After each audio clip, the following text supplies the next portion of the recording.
Vamos a continuar con el curso de Biología Celular y Molecular aquí en la Academia QXMedic, curso en Ciencias Básicas.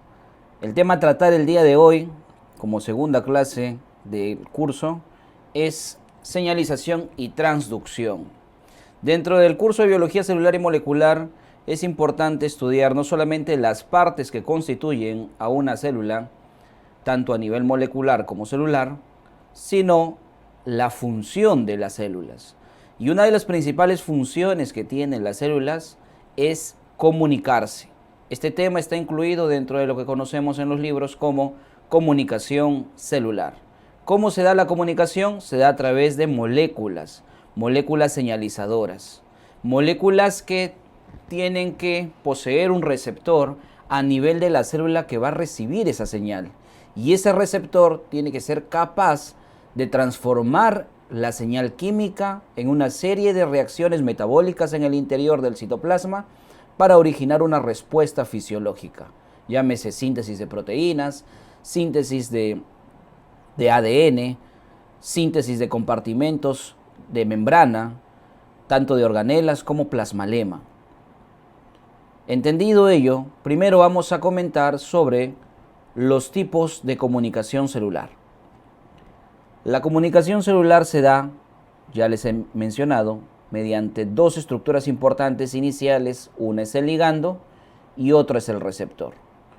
El ligando es esa sustancia, ese mensajero químico que lo produce una célula para tratar de comunicar una señal. Y esa señal va a transducir una ruta metabólica.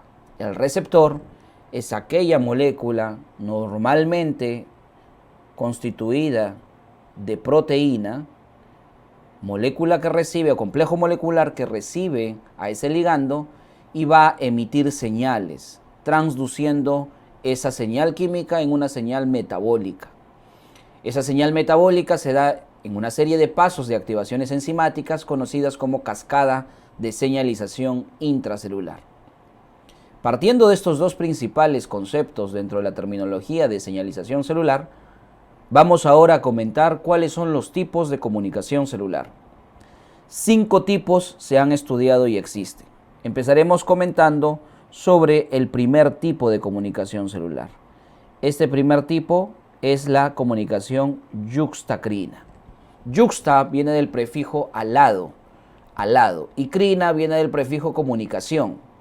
Entonces, cuando vemos que decimos comunicación yuxtacrina, quiere decir una comunicación de células aledañas, comunicación en la cual el ligando no se desprende de la célula que va a emitir la señal, la célula transmisora de señal. Esta expresa una molécula a nivel de su membrana, como pueden notarlo en pantalla, mas no la libera, solamente la expresa en membrana. Esa expresión de la molécula señalizadora en membrana permite que la célula diana, a partir de ahora, célula diana se le va a conocer a la célula que recibe la señal, la célula diana tenga su receptor también a nivel de membrana y simplemente por la contigüidad, por el contacto, se establezca esa conexión de molécula señal y receptor. Perfecto, esto es la comunicación yuxtacrina. Comunicación muy importante en el sistema inmune. El sistema inmune tiene que poseer ligandos para poder comunicarse de esta manera con las células que rodean en el cuerpo humano.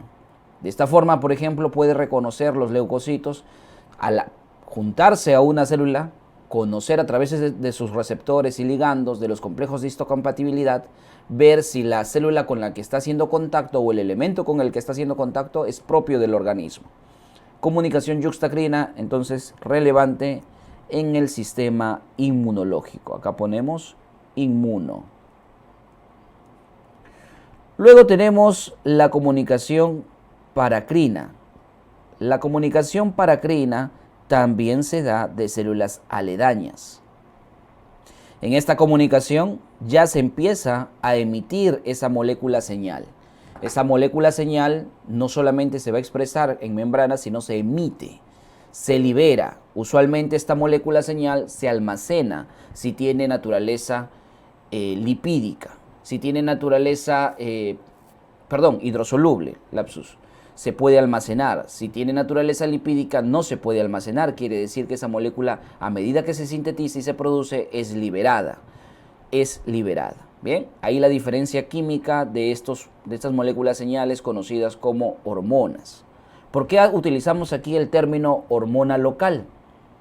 Porque como pueden notar, esta molécula señalizadora solamente tiene efectos alrededor en una zona determinada. La célula transmisora se va a comunicar no con una, sino con la célula que capte, las células dianas que puedan captar a las moléculas señalizadoras o hormonas locales. Estas células dianas tienen su receptor en membrana, también lo pueden tener a nivel citoplasmático.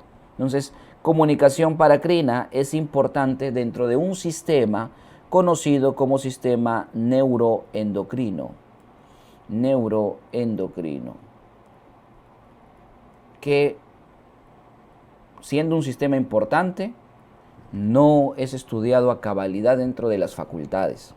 El sistema neuroendocrino debería ser un capítulo aparte en el curso de fisiología humana. Recordemos un poco que el control en el cuerpo humano se rige bajo dos sistemas, el sistema nervioso y el sistema endocrino. Son los dos grandes sistemas que de una u otra manera permiten controlar la homeostasis, el buen funcionamiento del cuerpo humano. Pero eso lo hacen a nivel desde su ubicación, el sistema endocrino con la glándula madre, con glándulas periféricas, y el sistema nervioso con el sistema nervioso central y el sistema nervioso periférico, tanto el de relación como el autonómico.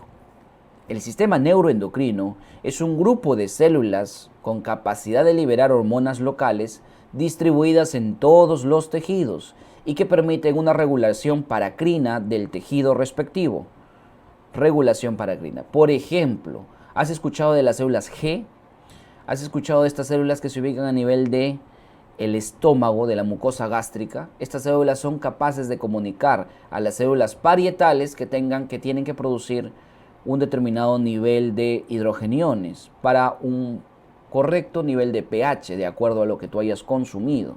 Entonces, es un tipo de célula argentafín o neuroendocrina ubicada en el sistema digestivo, específicamente en la mucosa gástrica. ¿Bien? Tercero, el tercer tipo de comunicación se da siempre que una célula libera una molécula señal. Miren lo que estoy diciendo. El tercer tipo de comunicación siempre se realiza cada vez que una célula es capaz de liberar una molécula señalizadora. ¿Liberarla dónde, doctor? Dependiendo. Si es una comunicación paracrina, pues liberarla alrededor de ella, nada más. Si es una comunicación endocrina, liberarla a nivel de la sangre, del torrente sanguíneo, para que difunda a más lugares. Y si es una comunicación sináptica, liberarla a nivel de una estructura de unión específica conocida como sinapsis. Entonces, antes de continuar y de hablar sobre la autocrina, pasaremos a hablar de las otras tipos de comunicación. Volvemos luego con la autocrina, que es la endocrina y la sináptica. Bien. Ojo, tanto la paracrina, la endocrina y la sináptica son comunicaciones que se median a través de la liberación de mensajeros químicos. Recuerda que la yuxtacrina no libera la hormona señalizadora o el mensajero químico, solamente la expresa en membrana y no se libera de ella.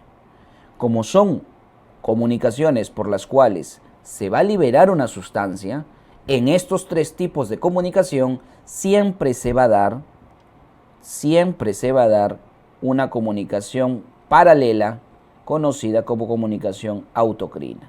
Por eso luego vamos a volver a comentar sobre ella. Hablaremos ahora entonces de la comunicación endocrina. Entonces, la comunicación endocrina, como su nombre lo dice, funciona en todo el sistema endocrino. Que tenemos una célula capaz de producir una molécula señalizadora que puede viajar a través de sangre y llegar a su respectivo receptor en la célula diana. Esta molécula señalizadora recibe el nombre específico de hormona. Hormona. Entonces tenemos una célula endocrina muy lejos de la célula diana que elabora esta molécula señal o señalizadora conocida como hormona. En la comunicación sináptica, quinto tipo de comunicación, es un tipo de comunicación paracrina pero muy específica, en donde las membranas que van a unirse y en donde van a expresarse receptores y esa membrana es capaz de liberar grandes cantidades de vesículas con mensajeros químicos específicos. Entonces esa zona especializada de membrana de ambas células que están juntas y aledañas se llama espacio sináptico. Espacio sináptico. Y toda esa comunicación se conoce como sinapsis. Una sinapsis tiene una membrana presináptica, que es parte de la célula señalizadora, y una membrana postsináptica, que es parte de la célula diana. La célula diana en la comunicación sináptica puede ser otra neurona, apúntalo, esta célula puede ser otra neurona, o puede ser una célula muscular. ¿Sí? Puede ser una neurona, puede ser una célula muscular, o en su defecto puede ser una célula neuroendocrina. Célula neuroendocrina.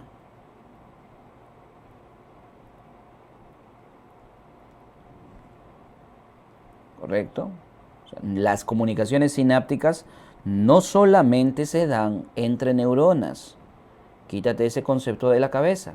La comunicación sináptica se puede dar de neurona a neurona, de neurona a célula muscular o miocito, de neurona a célula neuroendocrina.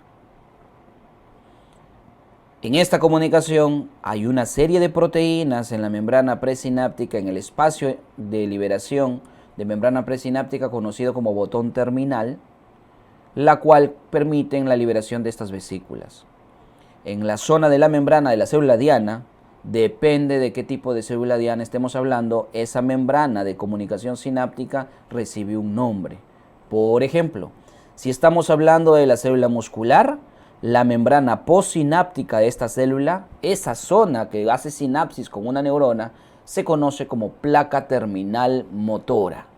A esa membrana postsináptica se le llama placa terminal motora. Les había comentado hace poco de que estos tres tipos de comunicación en la cual se van a liberar sustancias químicas, sea de forma local, sistémica o en una comunicación sináptica, se necesita siempre el tipo de comunicación autocrino. ¿Y qué es la comunicación autocrina? Es un sistema de autorregulación. Es un sistema por el cual no es que la célula solita se comunica, doctor, la célula está loca, la célula habla con ella misma. No es así.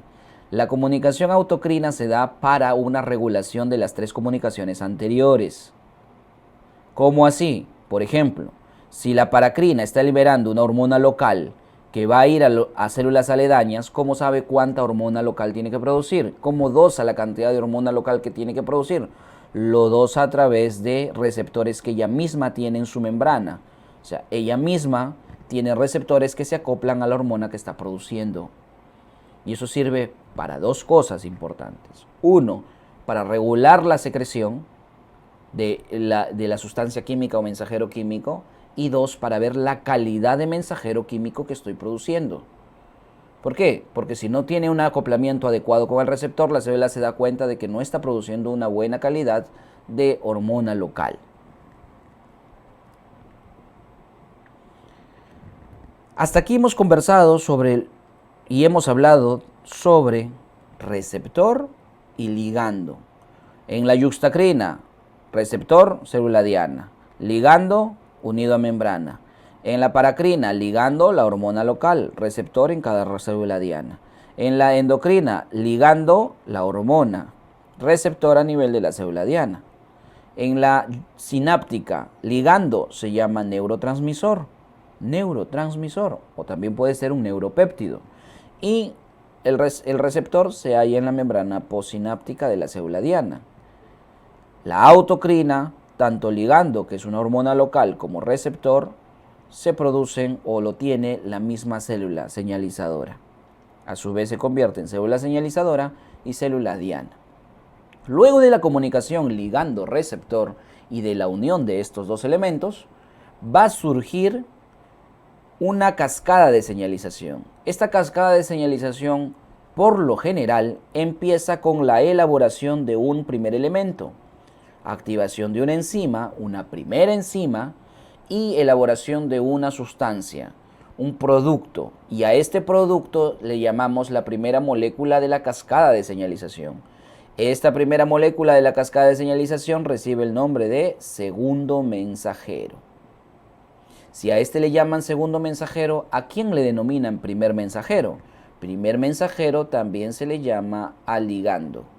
Primer mensajero, conocido como ligando.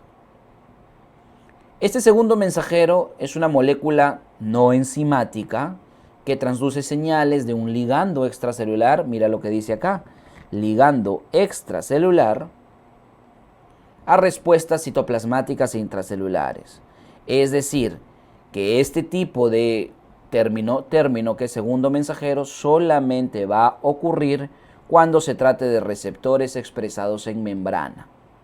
Existen mensajeros químicos de naturaleza lipídica, de naturaleza esteroidea, como estas hormonas, que tienen la capacidad de atravesar la membrana, ser muy permeables, y entonces cuando atraviesan la membrana pueden llegar fácilmente al citoplasma.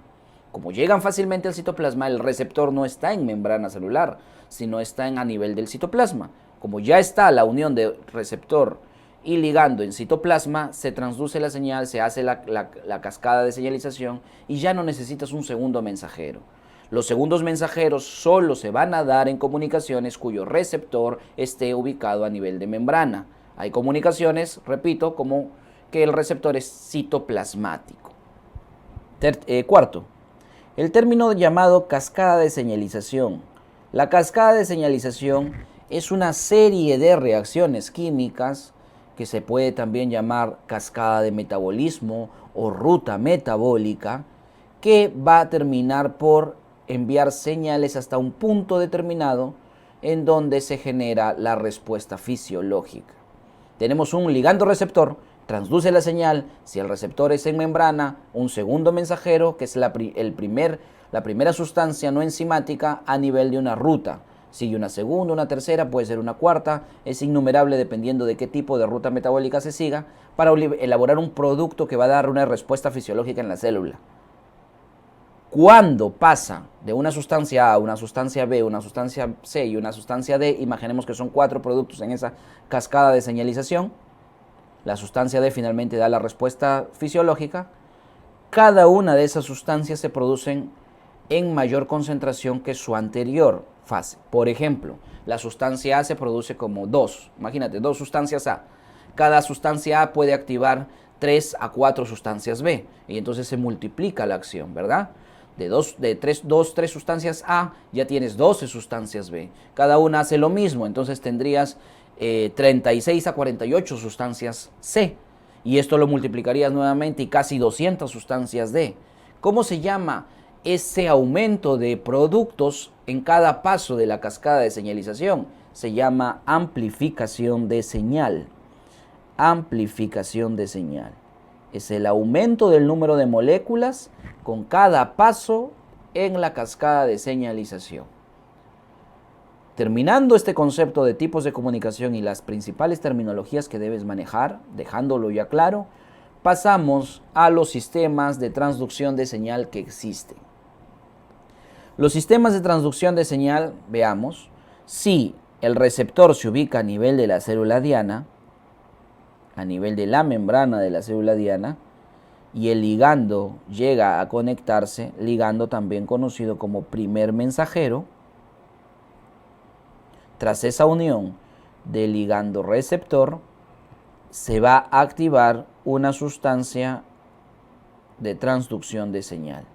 Esta sustancia es la sustancia que transduce la señal.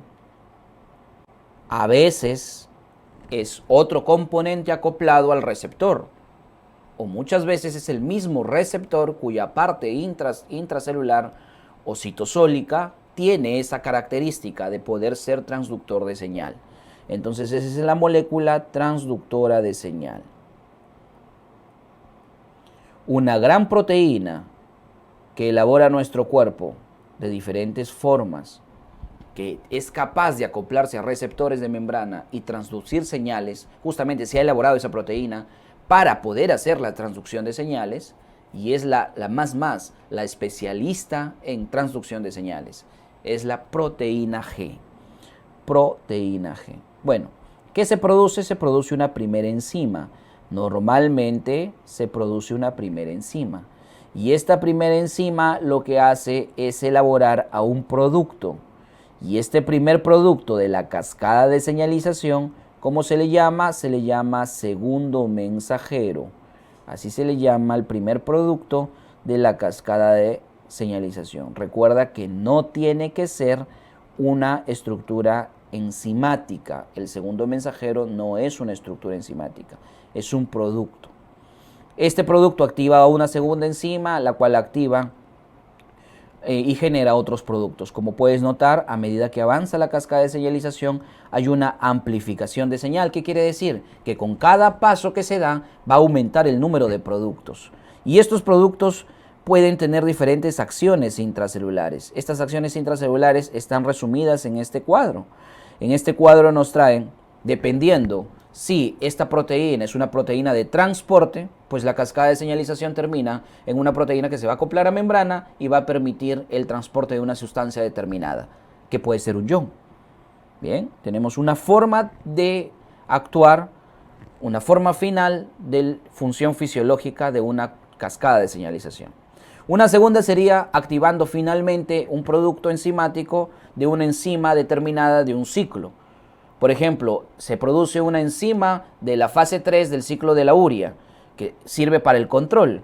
Esta ruta de cascada de señalización justamente va a activar esa enzima para que se produzca estos cambios en el metabolismo. Cuando estudiamos bioquímica, nos damos cuenta de que las rutas que se generan de metabólicas tienen puntos de control. ¿Qué quiere decir puntos de control? Enzimas limitantes, enzimas que son capaces de decir si sigue avanzando o no la ruta metabólica. Otro ejemplo, la glucólisis, que tiene 10 fases, 10 enzimas. La enzima número 1, la enzima número 3 y la enzima número 10 de esos 10 pasos son enzimas limitantes. 3 puntos de control tiene la glucólisis, desde glucosa hasta piruvatos, que son los productos finales. Entonces, la célula es capaz de activar o desactivar en un determinado momento cada una de esos tres puntos de control, de esas tres enzimas, y originando un cambio en el metabolismo. Espero que se haya entendido con el ejemplo. 3. Proteína reguladora de transcripción. Entonces, la célula tiene un material genético y el material genético está envuelto. Este material genético se encuentra de dos formas: cromatina compactada a través de proteínas llamadas histonas, que se llama heterocromatina, y cromatina libre, cromatina suelta, cromatina capaz de ser producto de una transducción, ¿sí? Una transducción. Entonces, esta cromatina lo que hace es expresarse con factores de expresión genética. Entonces, se va a transcribir la señal de ADN a ARN para luego traducirse esa señal a nivel del complejo ribosomal en el citoplasma y producirse una síntesis de proteínas. Entonces, va así. Ese es el dogma central de la biología celular y molecular. Un ADN que genera por transcripción un ARN mensajero y este que genera por traducción una proteína, síntesis proteica. Y eso es parte de la expresión genética. Los genes contienen esa información de la secuencia de nucleótidos, la secuencia de aminoácidos que van a finalmente formar a esta proteína. Si yo termino una cascada de señalización con un producto que es una proteína que regula transcripción, entonces puedo ordenarle a la célula cuándo transcribir un determinado gen o cuándo no hacerlo. Por eso, la función aquí es de cambio en la expresión genética. Luego, si la proteína final de esta cascada de señalización es una proteína de citoesqueleto, una proteína en el citoesqueleto que se va a producir o que se va a dejar de producir si es que no se da la cascada de señalización, entonces yo puedo cambiar la constitución del citoesqueleto. no solamente cambiar la forma y la estructura, sino en una zona específica de la célula formar citoesqueleto y en otra zona degradar citoesqueleto. Y de esta manera, ¿qué origino? Que la célula pueda cambiar de forma o que pueda originar su movimiento. El movimiento de una célula se da por creación o síntesis de proteínas de citoesqueleto y degradación en el lado contrario. Y de esa manera se mueve una célula. Finalmente, una proteína del ciclo celular. Sabemos que las células maduran. Las células se dividen en algún momento. Una célula crece, pasa por estadios, primer estadio de crecimiento o estadio G1, estadio S en donde duplica el material genético, donde duplica los centrosomas, y estadio G2, segundo crecimiento, para pasar a una fase M, fase de división mitótica, donde se origina finalmente de una célula dos células con la misma carga genética iguales a la célula madre. Las células hacen eso. Hay algunas que están detenidas en un periodo de crecimiento especial que se llama periodo G0. Son células muy especializadas que ya perdieron la capacidad de volver al ciclo celular. Pero son pocas, o sea, son algunas. Las demás sí pueden generar y hacer ciclo de división celular. ¿Lo van a hacer cuando se les da la gana? No, lo van a hacer cuando el cuerpo lo requiera. Y eso se da a través de señales, cascadas de señalización que van a terminar en la producción de una proteína que determina el avance del ciclo celular o el paso de una fase a otra en el ciclo celular. Dicho esto y explicado con detenimiento lo que vendría a ser una cascada de señalización, amplificación de señal y todo cómo funciona estos sistemas de transducción, vamos a hablar de los principales sistemas de transducción que son motivos de estudio a nivel de biología celular y molecular, y esto se extrapola posteriormente a fisiología humana. Estos sistemas que debes conocer son cinco sistemas. Son el sistema adenilato ciclasa, el sistema fosfolipasa C, el sistema fosfolipasa A2, el sistema tirosincinasa y el sistema guanilato ciclasa. Como puedes observar, todos terminan en asa, y asa es la forma de cómo mencionamos o nombramos enzimas. Entonces, esta primera enzima que se produce, veamos, es muy importante en una cascada de señalización de un determinado tipo de comunicación celular. La enzima número 1 que se produce, doctor, ¿se llama segundo mensajero? No, el segundo mensajero es la primera molécula no enzimática de una cascada de señalización. La primera enzima que se produce o que se activa, más que se produce, que se activa en una determinada cascada de señalización o sistema de transducción de señal, da el nombre a la cascada de señalización. Si esta enzima número 1 se llama la adenilato ciclasa, pues el sistema se llama sistema adenilato ciclasa. Si la enzima es fosfolipasa C, entonces se le llama sistema fosfolipasa C. ¿Se entendió? Para cada uno de estos 5 sistemas que hemos mencionado, la enzima correspondiente es la que da el nombre. Bien, hemos aprendido ello. Ahora vamos a resaltar lo siguiente. Vamos paso a paso, chicos.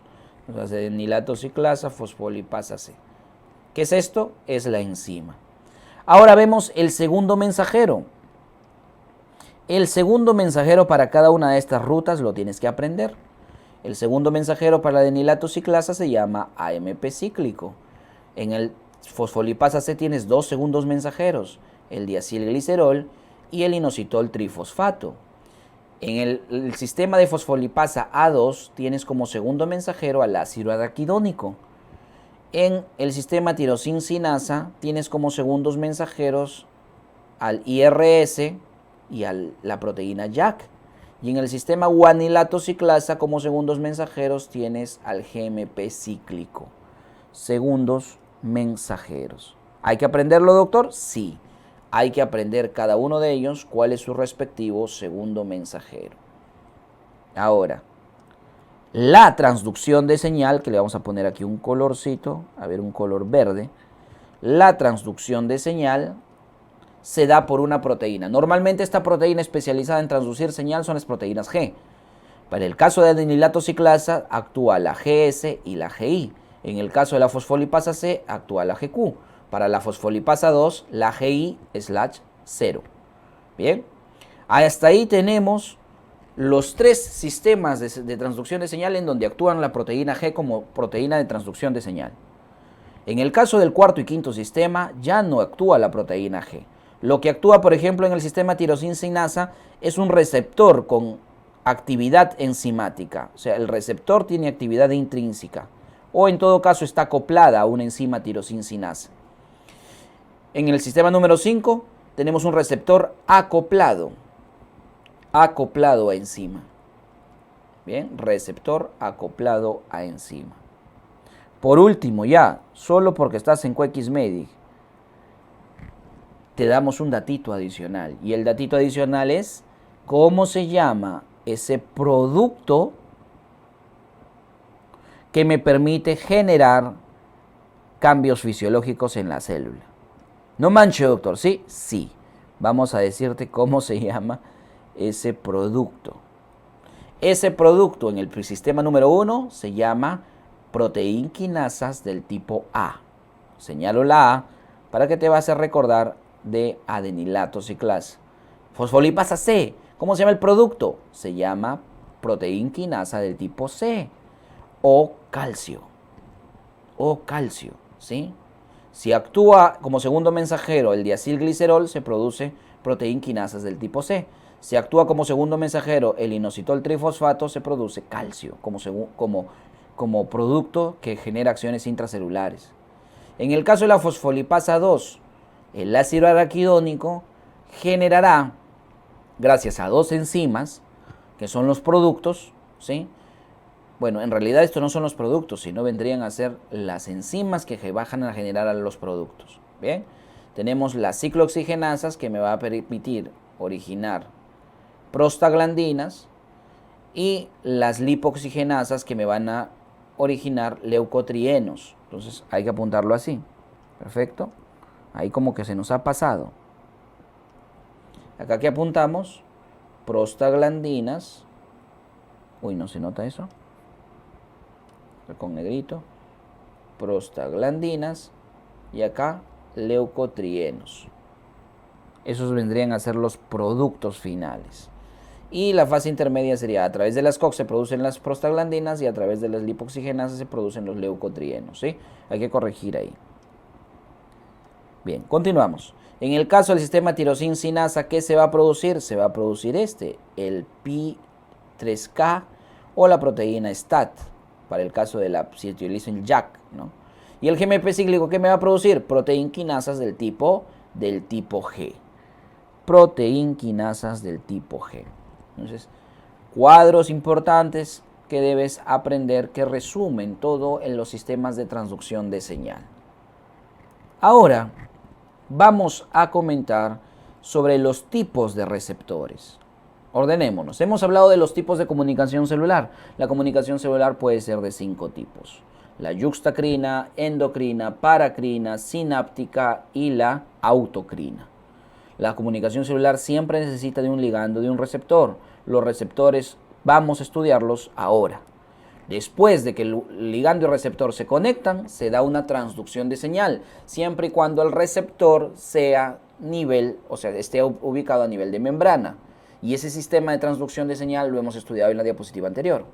Ahora vamos a estudiar los tipos de receptores que existen. Los receptores pueden ubicarse, ya hemos dicho, a nivel de la membrana o en el interior de la célula.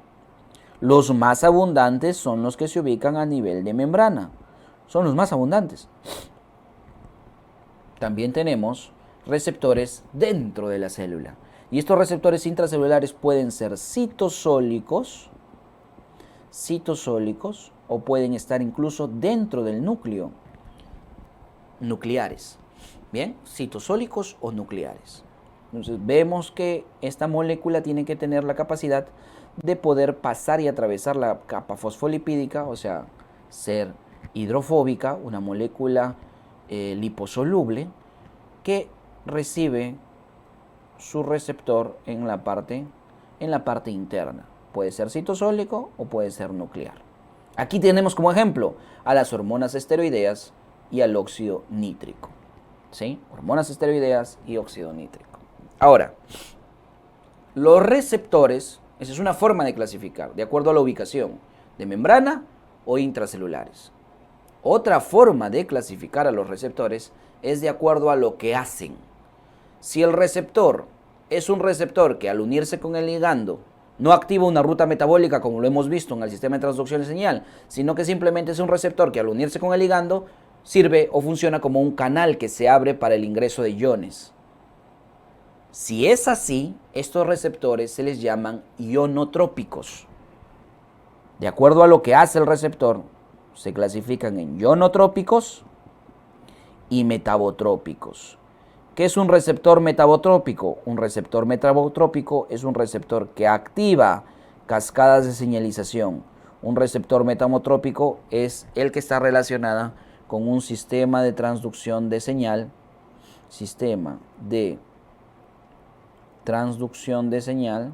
específico. Transducción de señal específico.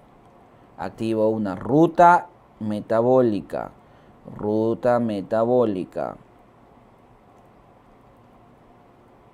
Una cascada de señalización. En cambio, el ionotrópico no solamente deja entrar iones. Unirse ligando-receptor, se abre y deja entrar iones. Bien. Entendido ello, que los receptores metabotrópicos tienen una ruta metabólica determinada, y ya hemos estudiado los sistemas de transducción de señal, entonces, esos sistemas de transducción de señal que hemos estudiado, pues los tendremos a nivel de este lugar. Los receptores de membrana capaces de unirse a sistemas de señalización, de transducción de señal, son estos, los receptores metabotrópicos y de membrana, ¿correcto? Metabotrópicos y de membrana. En esos receptores metabotrópicos y de membrana, los hemos dividido de acuerdo a qué se acoplan. Por ejemplo, receptores de membrana que se acoplan a proteína G. Entonces, si el receptor de membrana se acopla a proteína G, de las diferentes proteínas G que existen, un ejemplo, las catecolaminas. Las catecolaminas son estos, ¿no? O sea, son ligandos cuyo receptor se ubica en membrana y que está acoplado, como lo puedes ver en pantalla. Vamos a hacer un zoom aquí para que lo veas más bonito. Están acoplados este receptor de catecolaminas, que tiene un dominio extracelular, dominio intramembrana y dominio intracelular que se une a la proteína G, son de las catecolaminas. Así funcionan las catecolaminas, ¿correcto? Receptores acoplados a guanilato ciclasa, pero guanilato ciclasa con receptor en membrana. Ojo, porque el sistema guanilato ciclasa con receptor intracelular, que también lo hay, es cuando actúa el óxido nítrico. Entonces, ese es un datito. El sistema de señalización guanilato ciclasa puede ser con un receptor guanilato ciclasa, ahí está la enzima acoplada al receptor, de membrana, o puede ser guanilato ciclasa intracelular. Y aquí tenemos como ejemplo el óxido nítrico. ¿Cómo actúa?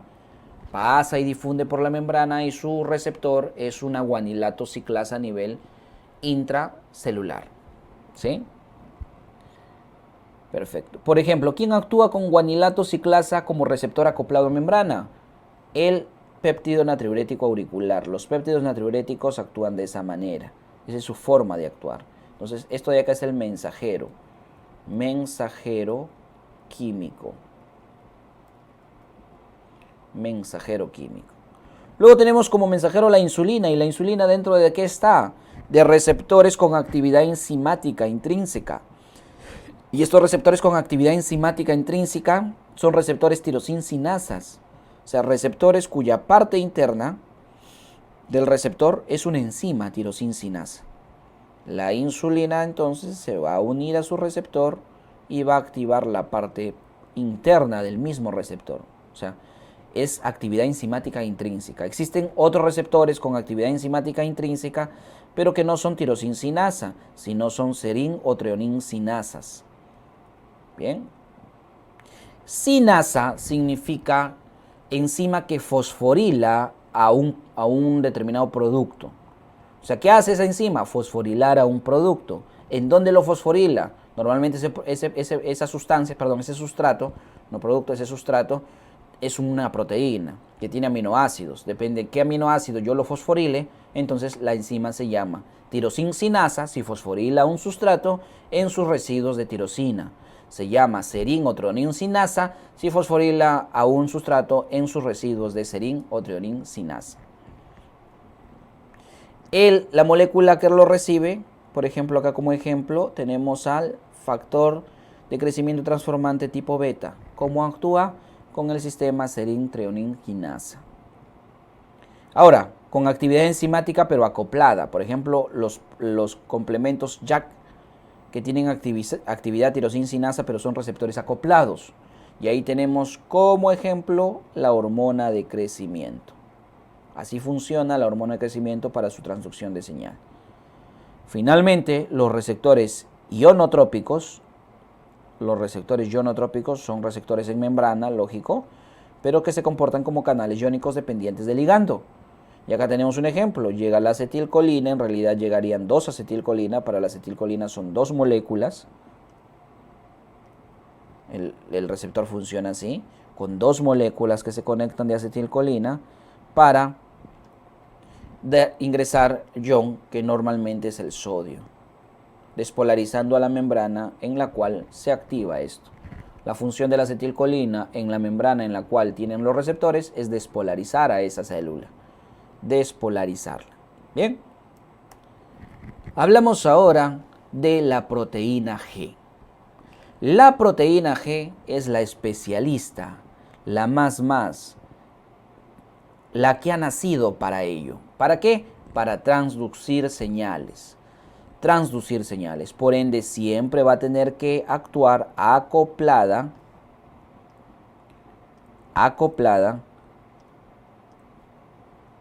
a el receptor. ¿Y cómo se acopla al receptor? 1. Por su anclaje a membrana, y por esta zona importante que es la zona de unión. Le vamos a llamar X.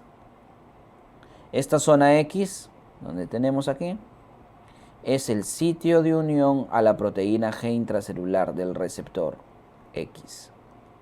Ahí está la leyenda. El receptor está de azul. Este es el ligando, y este es el receptor. Entonces, el receptor que tiene un sitio de unión al ligando, ese sitio de unión al ligando es el sitio extracelular, llamémosle Y, el sitio Y, sitio de unión al ligando, jalamos para acá, es Y. Luego tiene un lugar, dice 7 dominios transmembrana, cuéntalo, 1, 2, 3, 4, 5, 6, 7, del 1 al 7 son los dominios transmembrana. Y el sitio de unión a la proteína G. La proteína G siempre se va a unir con su unidad, su monómero, ¿sí? Su monómero, conocido como el monómero alfa. Siempre se va a unir con el monómero alfa. Ahora, hablemos de la proteína G. La proteína G está constituida por 3 monómeros. Es una proteína trimérica. Los monómeros también se les llama subunidades. Estas subunidades pueden ser la subunidad alfa, la subunidad beta, la subunidad gamma. La beta y la gamma siempre están unidas. No se separan. La alfa es la única que le hacen bullying y la que se separa. La subunidad alfa puede separarse. ¿Y cuándo se separa? Cuando le ofrecen algo mejor, ¿no? Entonces, así lo recuerdo yo. Si te ofrecen algo mejor, te separas, pues. Entonces le gusta el dinero. De estas 3 amigas, si lo ponemos así, de estas 3 amigas a una le gusta el dinero. Y el dinero, la moneda energética en la célula, es el ATP. Son los fosfatos, ¿no? El ATP, el GTP, ¿sí? El CTP, o sea, son los nucleótidos trifosfatados. Esas son las monedas de intercambio de energía, ¿sí? La moneda de gasto energético, el dinero de la célula. Entonces, si a esta amiga, que es la alfa, le das su monedita, le das su sencillo, le das su GTP, las deja las amigas, ¿sí? Las deja. Entonces, cuando las deja, está activa. Preguntas que han sido de concurso. La subunidad alfa de la proteína G, ¿cuándo se activa? Cuando se adhiere al GTP y deja lo que ella tenía. ¿Qué tenía? Un GDP, una moneda con pérdida de valor, ¿no? No valorizada, devaluada, con hiperinflación, que es el GDP. Le dan GTP y se activa. Le regresan su GDP, porque hay una condenada enzima que no todo tiene su final, nada dura para siempre. Hay una enzima conocida como GTPasa que le quita un fosfato y la vuelve a dejar con GDP. Y en ese momento donde viene la pobreza nuevamente de esta subunidad alfa, busca a las amigas, ¿no?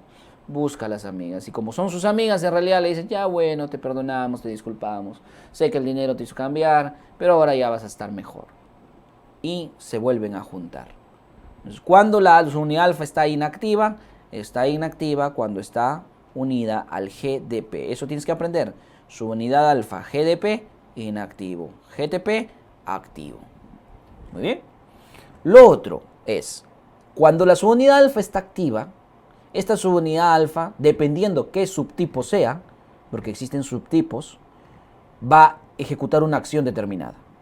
¿Cuáles son esos subtipos? En la universidad te van a enseñar GS y GQ. Ya si estás en una buena universidad, GI. Pero si estás aquí en QX Media recibiendo clases en este curso, este programa de Ciencias Básicas 2023 de Biología Celular y Molecular, ya pues te estamos dando una más, la GI/0. Veamos, ¿qué hacen estos subtipos de proteína G? En el caso de la GS, una proteína GS, se le llama así, GS porque todas sus subunidades son S, alfa S, beta S, gamma S. GI, todas sus unidades son alfa I, beta I, gamma I. ¿Se entiende? Ya, lo mismo para todas. Ahora, la GS bota su unidad alfa S, que como está activa, está unida al GTP. ¿Bien? Está unida al GTP. Creo que no se nota ese. Vamos con puntero. Está unida al GTP. Ahora, esto estimula a una enzima. Y esta primera enzima es la que da el nombre a la cascada de señalización que le hemos estudiado en 2 diapos anteriores. Regresa ahí a tu diapo. A la cascada de señalización que se llama adenilato ciclasa. ¿Por qué se llama esa ruta de transducción de señal adenilato ciclasa? Que depende de proteína G. Y revisa de qué proteína G depende. De la proteína GS y la GI. Pero ahora vamos a ver por qué también de la GI. La adenilato ciclasa se activa porque estimula la adenilato ciclasa y eleva las concentraciones de AMP cíclico, que vendría a ser el segundo mensajero de esta transducción de señal o cascada de señalización. Habíamos dicho, guarda, que la adenilato, si no me crees, regresamos, mira acá. El sistema de adenilato ciclasa está acoplado a receptores de proteína GS y GI, ambos tipos de proteínas, GS y GI, que activan, que tienen como enzima la adenilato ciclasa y que su producto es AMP cíclico. Doctor, pero GS y GI, y de inhibición, porque cuando la GI actúa, que está acoplada a este sistema de transducción de señal, la GI en vez de estimular inhibe, y de inhibición, inhibe a la adenilato ciclasa. Y al inhibir a la adenilato ciclasa lo que hace es disminuir la producción de AMP cíclico. De esta manera, el sistema adenilato ciclasa, que es el sistema de transducción más importante acoplado a proteína G, funciona con 2 proteínas G, una de estimuladora y una inhibidora. El siguiente sistema de transducción de señal es la fosfolipasa C. Y la fosfolipasa C se va a estimular por la proteína G del tipo Q, específicamente la subunidad alfa Q. Unida al GTP, se forma la subunidad activa, estimula la fosfolipasa C y produce los segundos mensajeros, que son diacilglicerol y inositol trifosfato en grandes concentraciones. Luego tenemos la GI/0. Esta GI/0 tiene su subunidad activa, unidad GTP, su unidad alfa activa, que estimula la fosfolipasa A2. ¿Recuerdas? La tercera ruta de transducción de señal que dependen de proteínas G. ¿No me crees? Regresa acá a tu diapo, mira. Rutas de señalización. Estas 3 que te he puesto acá, con los determinados nombres, dependen de proteínas G. están acopladas a proteínas G, tienen su determinada enzima que activan. La última que estamos viendo es la fosfolipasa 2 y sus productos determinados. ¿Cuál es el producto de la fosfolipasa 2? Ácido araquidónico. Y si volvemos a esta parte, el producto es ácido araquidónico en aumento de concentraciones. Idea cerrada. Finalmente, otra cosa que debes aprender, que cada uno de estos sistemas de transducción de señal está unido a tipos de receptores específicos. Por ejemplo, si este receptor es el receptor alfa simpático, o sea, receptor adrenérgico, alfa adrenérgico, ¿sí? También se le llama así, alfa simpático o alfa adrenérgico, el alfa 1 y el alfa 2, dependiendo de cuál sea, está unido a proteínas G. No me confundas este alfa con esta alfa de proteína G, no tienen nada que ver, ¿sí? A estos receptores de catecolaminas del sistema adrenérgico simpático pueden ser tipo alfa o tipo beta. Estos receptores alfa o beta están acoplados a proteínas G de un subtipo determinado. Por ejemplo, el receptor alfa 2 simpático adrenérgico está acoplado a proteína GI. El receptor alfa 1 a la proteína GQ. Y este cuadro, esta información lo tienes que aprender porque es motivo de pregunta, tanto a nivel de tu facultad como examen para pasar el curso, como preguntas de concurso. Los receptores beta adrenérgicos, pueden ser beta 1, beta 2, beta 3, son siempre acoplados a proteína GS. Los receptores del sistema parasimpático pueden ser nicotínicos y muscarínicos. ¿Por qué no pones los nicotínicos, Doc? ¿Por qué no pones los nicotínicos? Porque los nicotínicos son receptores ionotrópicos, no metabotrópicos. Y cuando estudiamos proteína G, que es una transducción de señal en una cascada metabólica determinada, tienen que ser receptores metabotrópicos. Por eso no está acá. ¿Bien? ¿Estás entendiendo? Entonces, estos receptores colinérgicos del sistema parasimpático es el receptor muscarínico M. Tenemos el muscarínico tipo 1, 2, 3. Son acoplados, depende, el muscarínico tipo 2 a GI y el muscarínico 1 y 3 a GQ. La histamina. La histamina tiene sus receptores histaminérgicos H1 y H2, también metabotrópicos, acoplados a proteínas G determinadas. Y ahí lo tienes. H1 a GQ, H2 a S. La dopamina. Receptor dopaminérgico 1, receptor dopaminérgico 2. Ahí lo tienes. ¿Cómo se llama el receptor dopaminérgico de activación o estimulación? De 1, porque está acoplado a GS y GS ¿qué hace? Estimula. En cambio, el dopaminérgico tipo 2, acoplado a GI, inhibe. Entonces, cuando el neurotransmisor, que es dopamina, tiene un receptor en otra neurona D2, es para inhibir a esa neurona, para bloquearla. Concepto que desde biología lo aprendes, te va a servir en neuroanatomía, neurofisiología y en neurología como clínica. Bien, cuando veas trastornos de movimiento, ahí te va a servir recordar estos conocimientos. ¿Sí? Vasopresina, receptor V1, V2. Dependiendo qué tipo de receptor sea, está acoplado a una determinada proteína G. ¿Se entendió, chicos? Perfecto. Para finalizar la clase del día de hoy, vamos a hablar de los segundos mensajeros. Entonces, estos segundos mensajeros, no vamos a hablar de todos, vamos a hablar de 3 que son los más importantes, bueno, 4, en 3 rutas de transducción de señal acopladas a proteínas G. Bueno, la última no está acoplada con proteína G, sí. Entonces, estamos hablando del AMP cíclico como segundo mensajero, segundos mensajeros. ¿A quién tenemos? AMP cíclico, diacilglicerol, inositol trifosfato y el guanosin monofosfato o monofosfato de guanosina, ¿sí? El GMP cíclico. Perfecto. ¿Cómo se le llama la ruta? La ruta de transducción de señal se llama adenilato ciclasa porque es la enzima que se activa. Depende, se va a activar o se va a inhibir dependiendo de qué.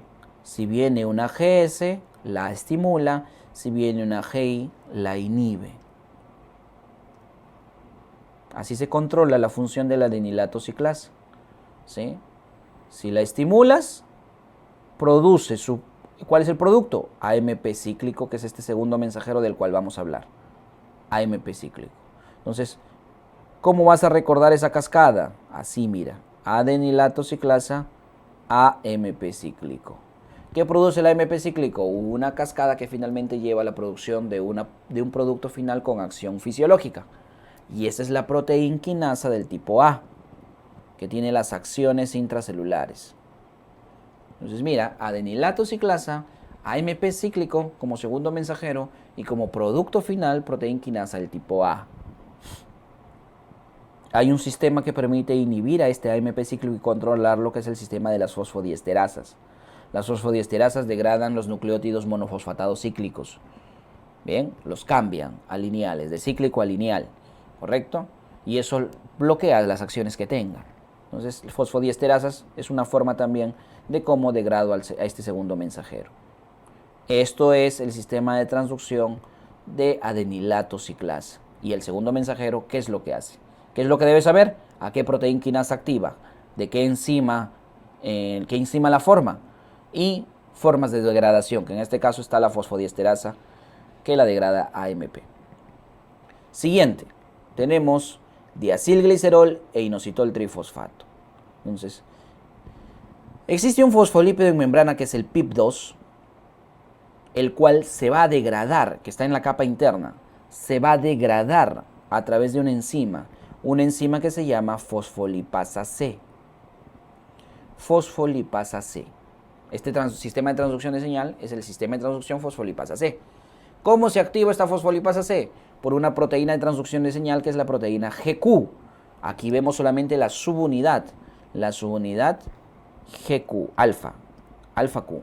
Bien, lógicamente esta subunidad tiene que estar acoplada al GTP para que esté activa.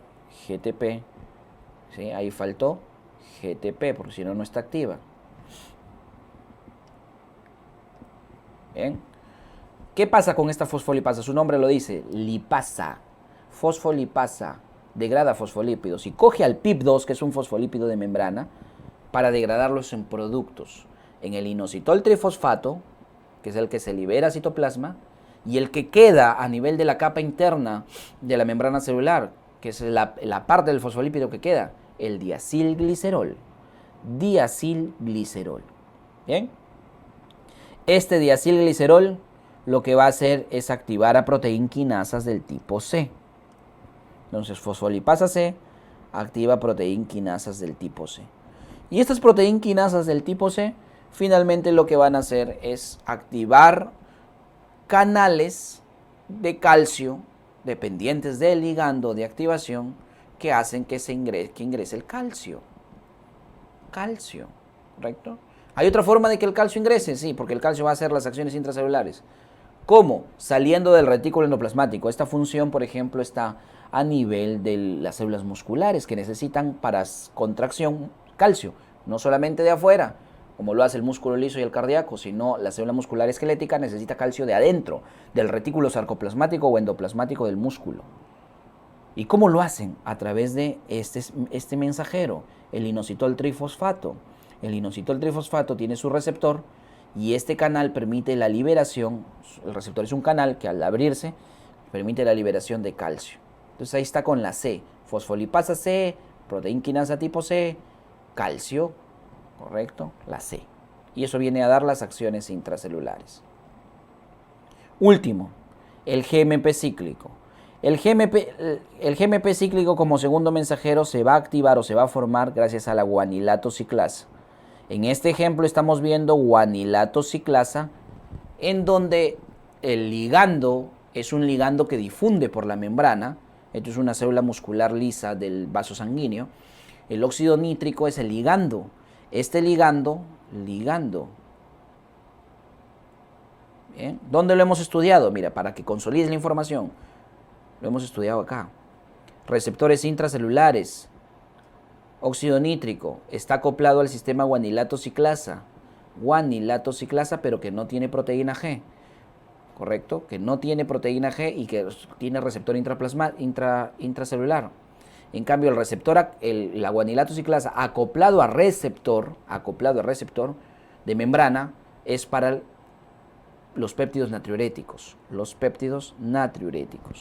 Entonces, veamos. El óxido nítrico difunde, producido por las células endoteliales del vaso sanguíneo, difunde la membrana del músculo liso y se une a su receptor que es citoplasmático, que es la misma enzima guanilato ciclasa, la cual, tras la unión, se activa esa enzima y produce del GTP GMP cíclico. Y este GMP cíclico tiene funciones de activar, es un segundo mensajero que activa una ruta determinada, es el primer producto de la ruta de cascada de señalización, cuyo producto final es proteinquinasas del tipo G. Entonces, ¿qué hay que resaltar? Hay que resaltar esto: guanilato ciclasa, GMP cíclico, proteinquinasas del tipo G, cuya finalmente, ¿qué va a dar? Disminución del calcio. Y en una célula muscular, cuando le disminuye el calcio, la relajo. Si es una célula de músculo liso vascular y la célula se está relajando, ¿qué le pasa al vaso sanguíneo? Vasodilatación. Es por eso, si tú entiendes biología y entiendes bioquímica, fisiología te va a parecer un juego así. Un juego. Y entendiendo fisiología, fisiopato, semiología va a ser las preclínicas, ñanguita. Y entendiendo incluso farmacología. Y esto te lleva a que desarrolles un buen curso de medicina interna. Perfecto, todo a su tiempo, chicos. Estudia al máximo. Entonces, ¿qué va a hacer? Vasodilatación. ¿Por qué el óxido nítrico vasodilata? Aquí tienes el porqué. ¿A través de qué sistema actúa? GMP cíclico. El segundo mensajero, sistema guanilato ciclasa. ¿Cómo se puede evitar esto? La célula tiene una forma de evitarlo, gracias a fosfodiesterasas. Fosfodiesterasas del tipo E. ¿Bien? Que llevan finalmente a que se genere la forma no cíclica de este nucleótido monofosfatado. Hasta aquí hemos concluido con la sesión del curso.